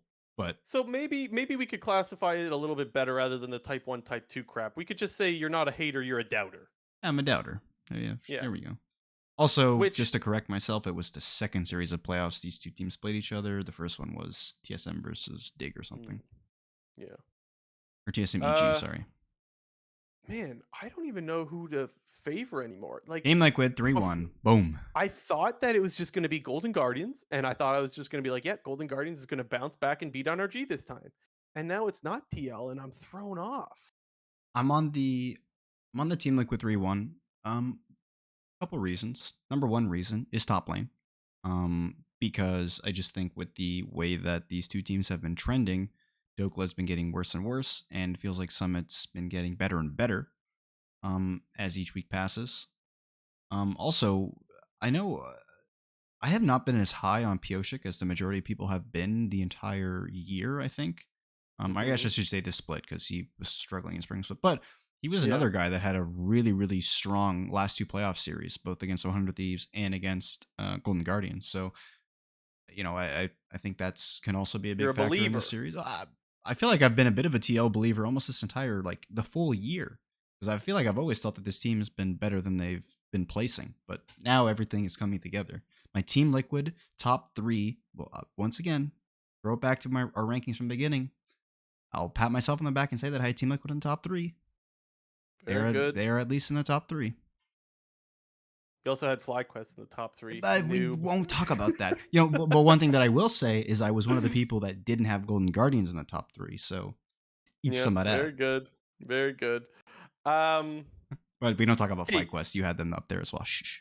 yeah, I know, I was joking. Both of these teams are so unpredictable, but for different reasons. NRG is like they might show up and be beast, they might show up and be shit, but that could happen at any time in the game.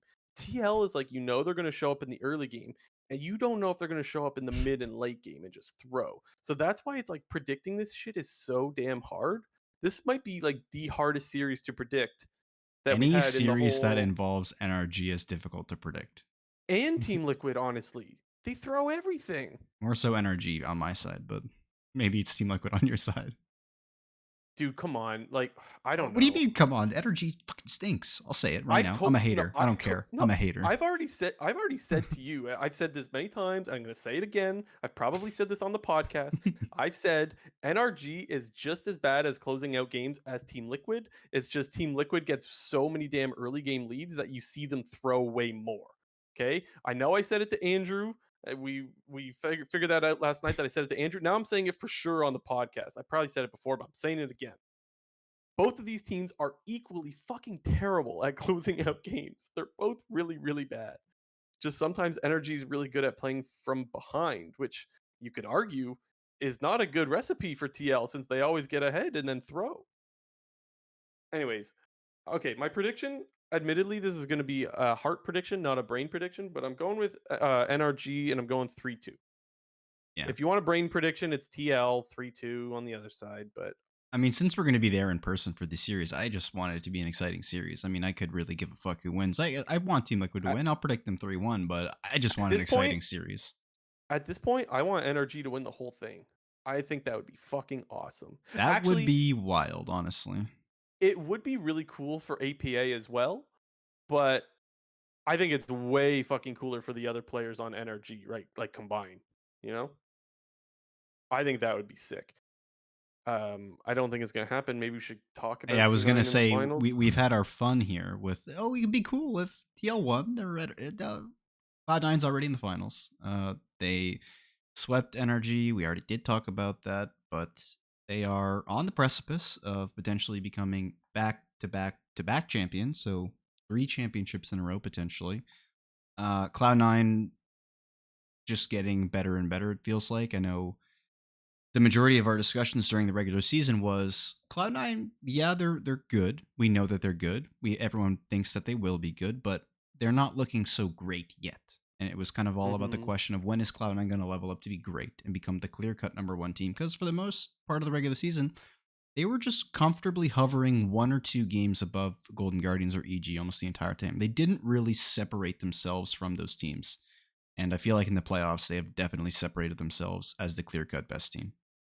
Yeah. We should just ask the question: are they gonna go undefeated in playoffs? Are they gonna go 9-0? They're already 6-0. They just need 3 more. Do you think they sweep whether it's NRG or TL?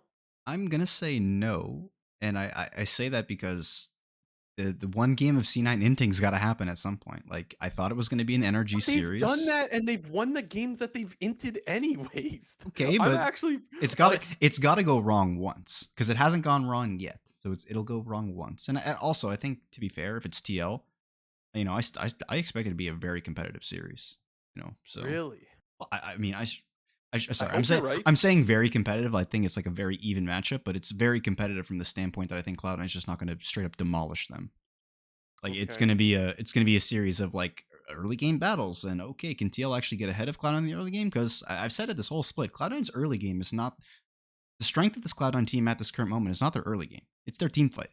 So I think TL has every opportunity in the world to get leads in the early game and take the fight to them.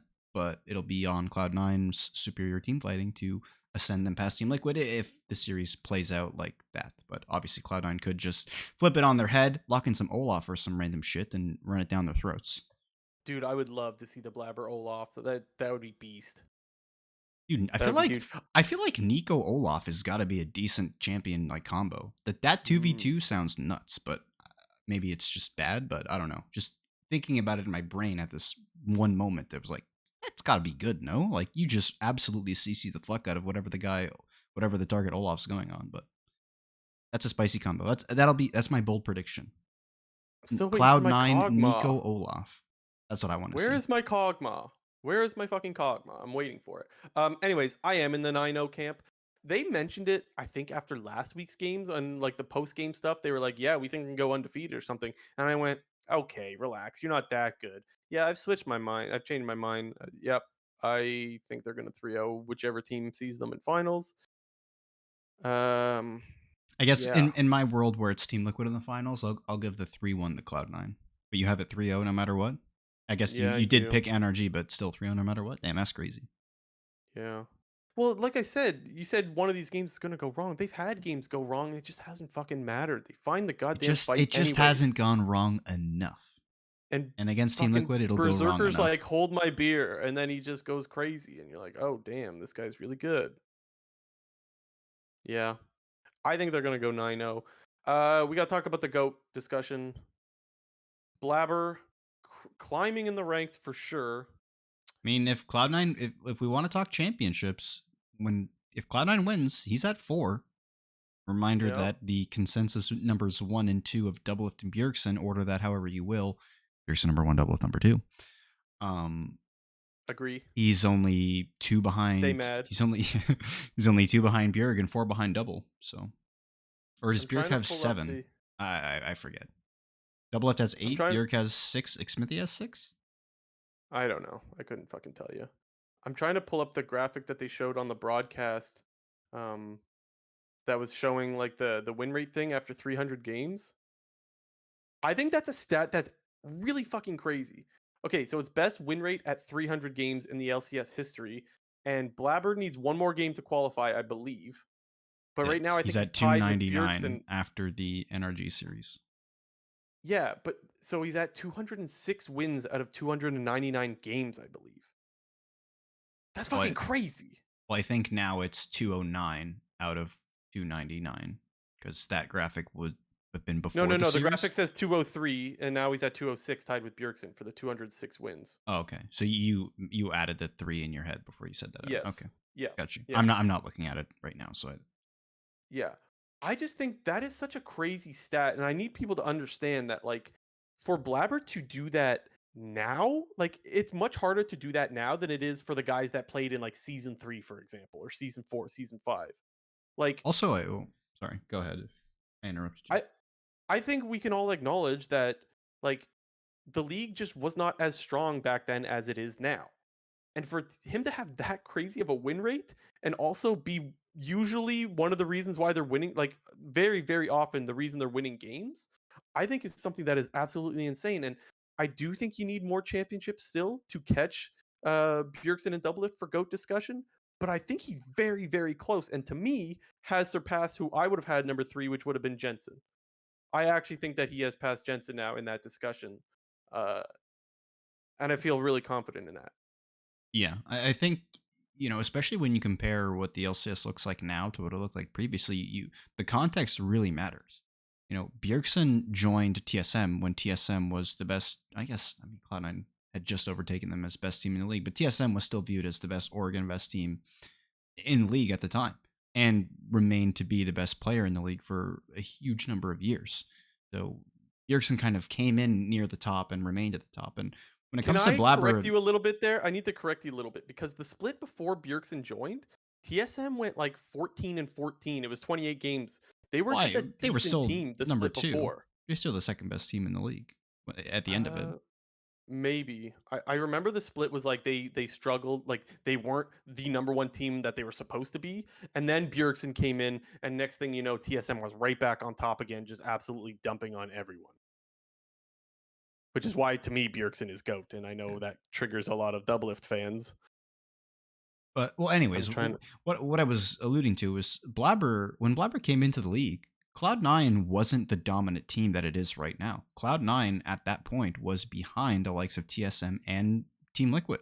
When yes. Blabber came in season 8 summer, Team Liquid had already won their championship in spring 2018 and was the best team in summer 2018. So Blabber basically, put Cloud9 at the top of the league. Blabber is It's difficult to call him the sole reason why Blabber is back at the top of the league because Cloud9 has had so many great players and iterations of the roster throughout the years, but the one who remains is Blabber. We've seen Yeah. we've seen it go from Impact to Licorice to Fudge in the top lane. We've seen it. I mean, I guess if we want to talk about jungle, there was a bit of Sven Skaren in there in season 9. You look at mid lane, Jensen, Niski, Perks, Diplex, MNS, AD Carry, Sneaky, Sven, Berserker, support, Zazel, Vulcan. Who else is in there? Sven now. Anybody else in the between I missed there? Was But Smoothie wasn't there no, anymore? no, he was season 7.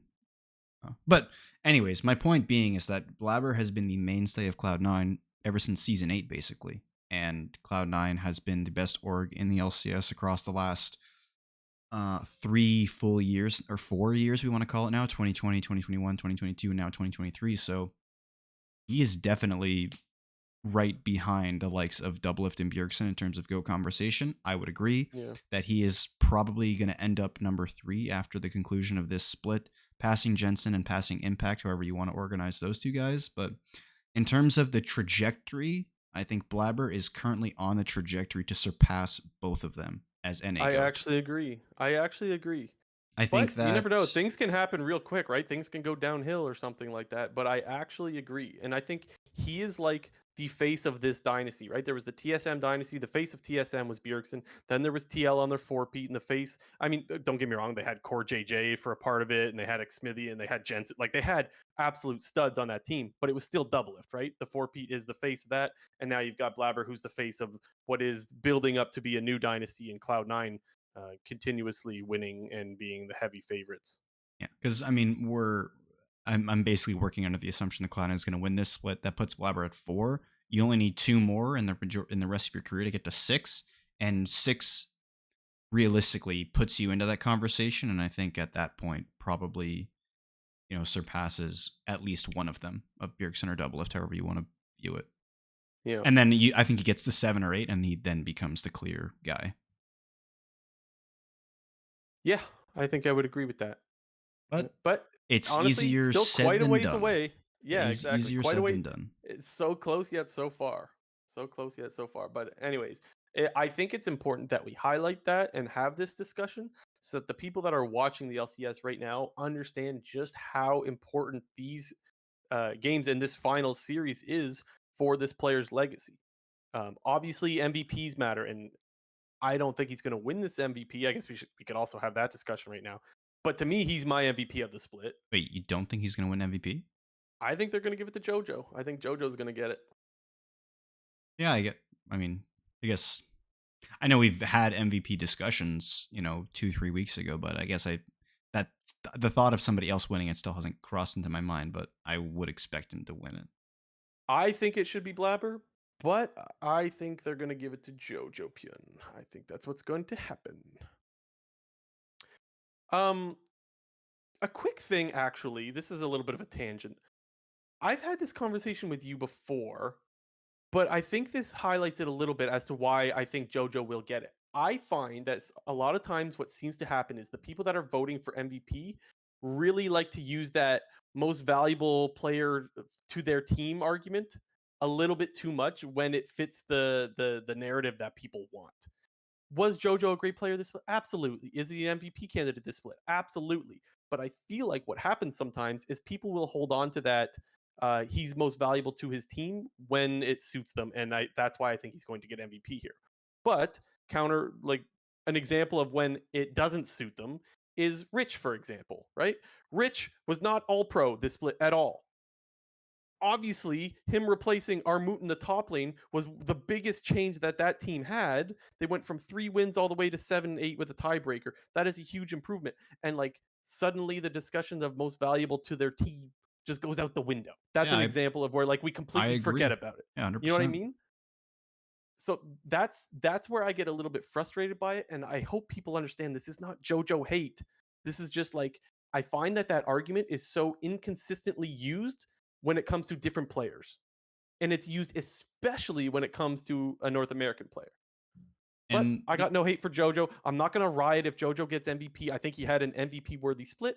I just think Blabbers was a little bit better. That's all it is for me. yeah. The only thing that I have to, I mean, I agree with everything you just said. The only thing I would add is like voting fatigue, I believe is a real thing. I think people can get tired of voting for the same player over and over for certain awards, but that doesn't discount the fact that they're deserving of that award and probably should get it. So there's probably definitely a world where JoJo ends up getting MVP, even though it seems pretty obvious that Blabber Yeah. should be the MVP.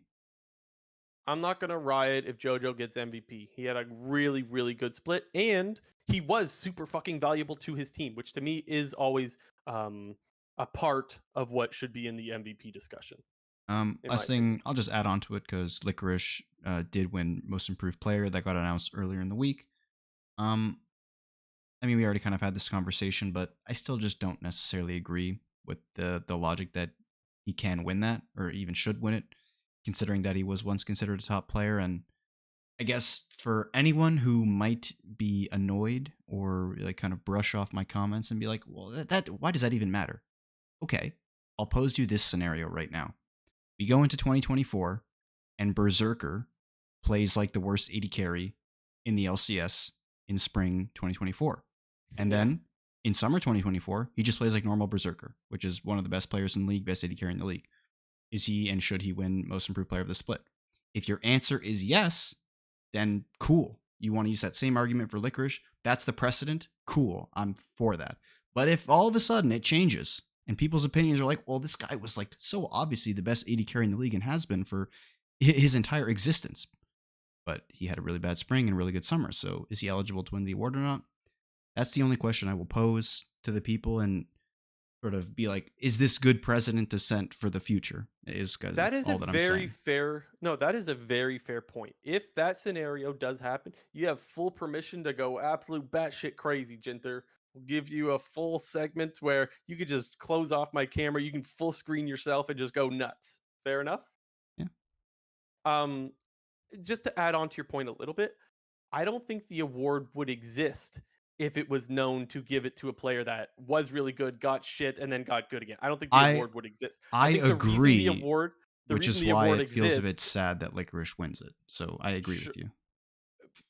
the reason the award exists is for a player it's probably there for a player that wasn't so great and got a lot better as the split went on. That's what it's there for, right?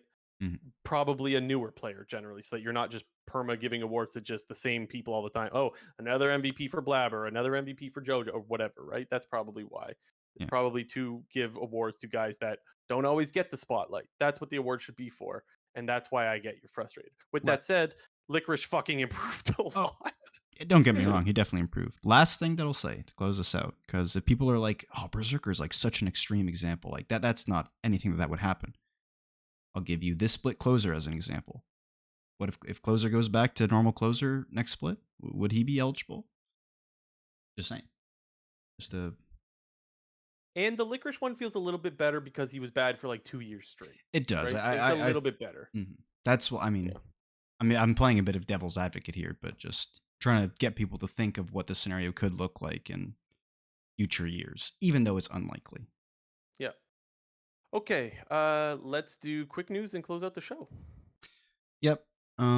Obviously, as all the regional playoffs around the world continue to finish and uh, finals are being played, regional gauntlets are happening, world spots are getting locked up. Just so we updated everyone last week about what it's looking like around the world this week again. In the LCS, obviously, Cloud9 already having advanced to the finals. They've locked a top 2 seed. NRG and Team Liquid, being in the lower bracket finals, have locked a top 3 seed. And obviously, Golden Guardians, after losing to Team Liquid, will be the fourth seed, playing the European fourth seed for one of the spots in the playing stage at the qualifier. Yep. Next. LPL, JDG, BLG, and LNG had already locked their spots last week. Weibo is the fourth and final seed out of the LPL. The Shy, he's back. As both of us are pretty big Casual fans, it was at least fun from my perspective to watch his co-streams, watching the LPL Gauntlet, and dude was just so happy watching the Shy winning. It was just kind of funny to watch. Dude was like going crazy every time the Shy was making great plays. It was just fun to watch. Uh, in the LCK, Gen G, they beat T1 in the upper bracket finals. They've advanced to the LCK finals. They're locked into the top two. Only thing that's been locked in the LCK. And then the LEC, they've yet to start their summer season finals. So still nothing as of that. Dude, we're bringing back Bean Soup Award for LEC. They get the Bean Soup Award for being off for fucking almost a month. Took Yeah, like 3 weeks off or some shit, it's a bit bro. weird. The one I don't really have a problem necessarily with the timing of the season finals for LEC being different than the rest of the regional finals around the world. That's not really the thing that I have issue with, which seems to be the issue that people are taking. The one thing that I find um, interesting in a bad way is that LEC is playing on a different patch, and Yeah. it's a much more, I should say much more, but it is a much more refined patch of what the pros are playing on currently. Because the current patch has like Giga Strong Aatrox, I think, right? They're on 13.4.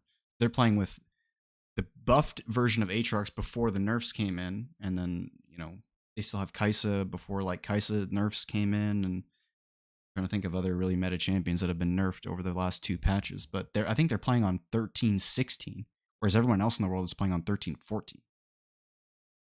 Even beyond just meta and champions and stuff like that, teams could be completely different from how they were 3 weeks ago. Like that changes a lot. So like I don't know, maybe that's a good thing. I don't know. But maybe it's like it Maybe. leads to a lot of inconsistencies. I don't know. I just know that like separating your playoffs for that long from your regular season, it feels like it's just a bad idea. Yeah, Feels wonky. and even just from a seasonal standpoint, it's like a big lull in the whole LEC season that we had like three successive splits that happened pretty quickly, and then there's like this almost 1 month break. It's like it's 3 weeks, but it's like 3 weeks plus like 5 days basically of a break. So Here's my it's almost a prediction. month. My prediction is that no matter how LEC does at Worlds, it's going to be pinned on the format. LEC face plants and they do trash. Oh, it's format's fault. They pop off as like, dude, everyone should have this format. That's what's going to happen. I'm Maybe. seeing the I mean, future, and that's what's going to happen. You watch. the other thing is that since the LEC is finishing their playoffs so much later than the rest of the teams, they have less time to boot camp potentially. I don't know if they said it either on the broadcast this past week or maybe they were sneaky medios were talking about it on the co-streams, but I think they were saying something about teams are already starting to plan their boot camps and whatnot, and like Xenon and Mm. NRG have already started planning out like when they're going to fly out because they had already locked their spots as of last week. So considering that LEC is going to have maybe 3 to 4 less weeks. Or, I mean, how long is the season finals even happening? Is that 2 weeks, I three don't weeks? even know. They're I don't basically know, getting man. potentially up to a month less of boot camping, which I think will be the biggest factor in all that. It feels like kind of like fan fatigue where it's like I didn't care like with LEC being off for so long, I just never cared to really look into it as much. I think that's a big part of why I watched less LEC this year. It was like I don't even like it's too much to watch. First of all, there's way too many games stuffed in one tiny box, and then after those games finally, or after you do just cruise through them, I gotta wait forever for the playoffs to even start. It's like, why even bother? Just watched LCK Yeah, instead. they don't finish until September the 10th. That will Yeah. be a grand total of like yeah, just over 3 weeks until LCS and LCK finish. Because LCS and LCK finish next week. LPL already done. LEC September 10th. When do we get a world song? Oof. Sorry, random thought, but when When does did that happen? let's find out when the last one came out. They're not gonna hire what's his name again. Oh yeah, it was Star Walking. Dude, everyone coped so It hard and was like, was "Oh, the song is good when September you." it was September 22nd.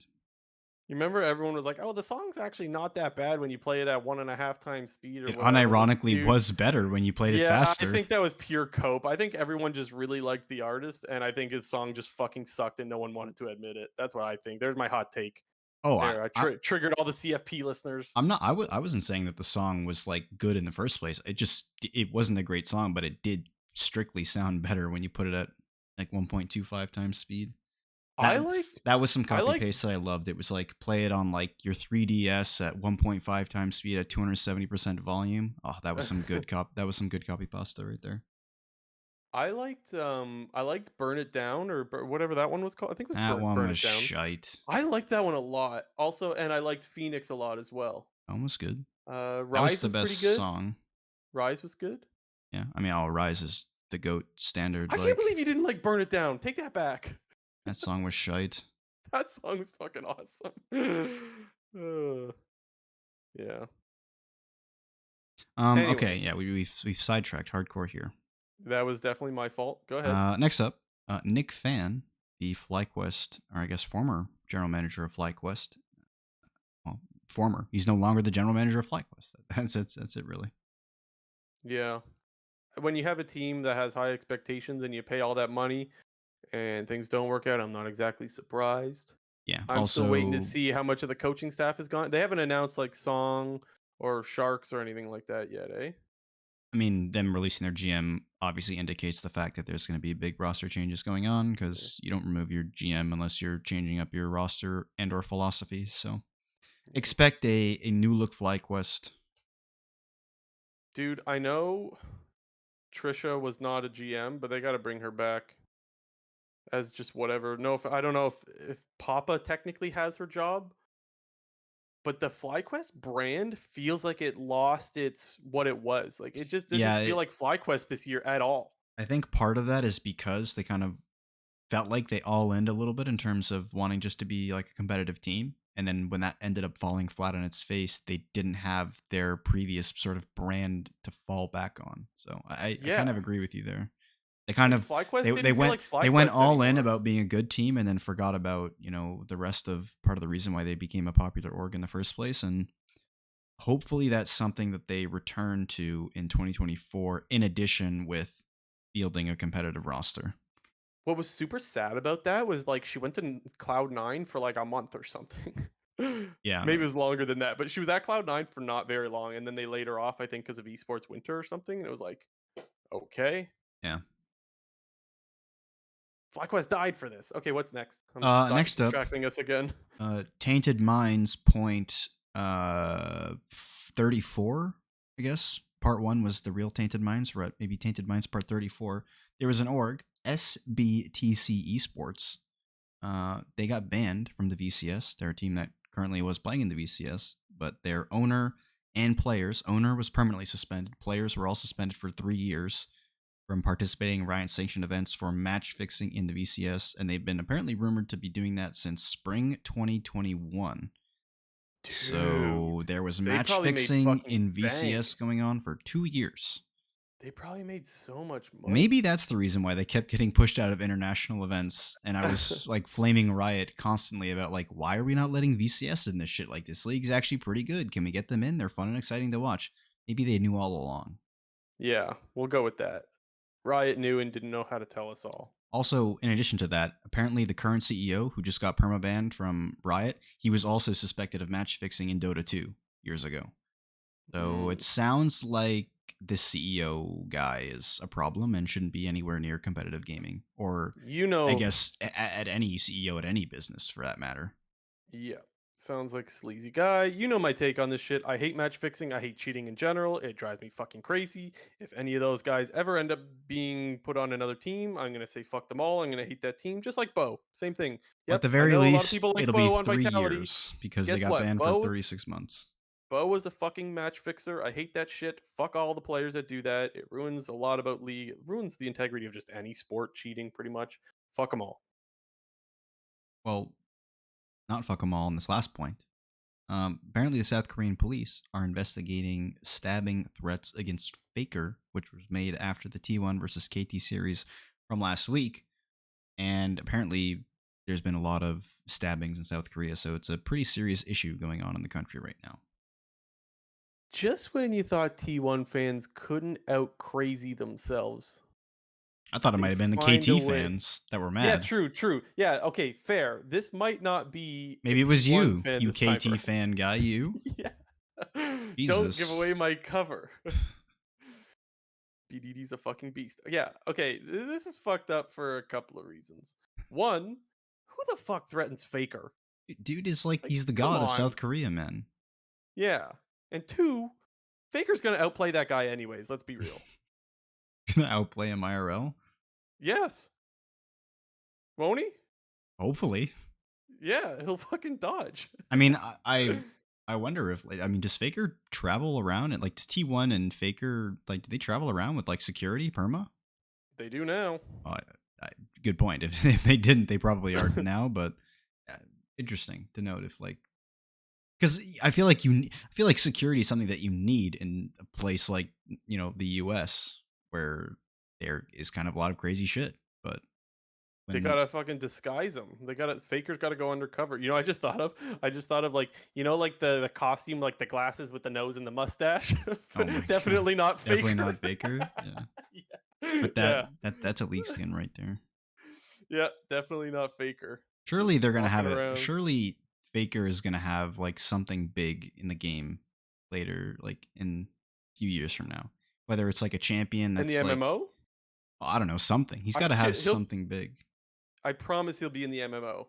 I just he will be in the MMO somehow. He has to be. They're trolling if he's not, like, you know? Yeah. Or maybe they could Faker an item. Wouldn't that be sick? I just well, you've just when you talked about the MMO, like surely there's gonna be a raid boss. It'll be like the unkillable Demon King, and that's Mm. like that'll be Faker. He's the raid boss you got to take down. Okay, I like that. Yeah. That sounds Jesus, good. Ghost Crawler, get me the fuck in here, bro. What's going on? I got He's gone. ideas. He went somewhere else. Ah, shit. Give me I don't know who it is. give me the number of the person I need to call to get on this Yeah. team. Okay. What else? One more thing. We got Yeah, the last Korean up. streamer thing that.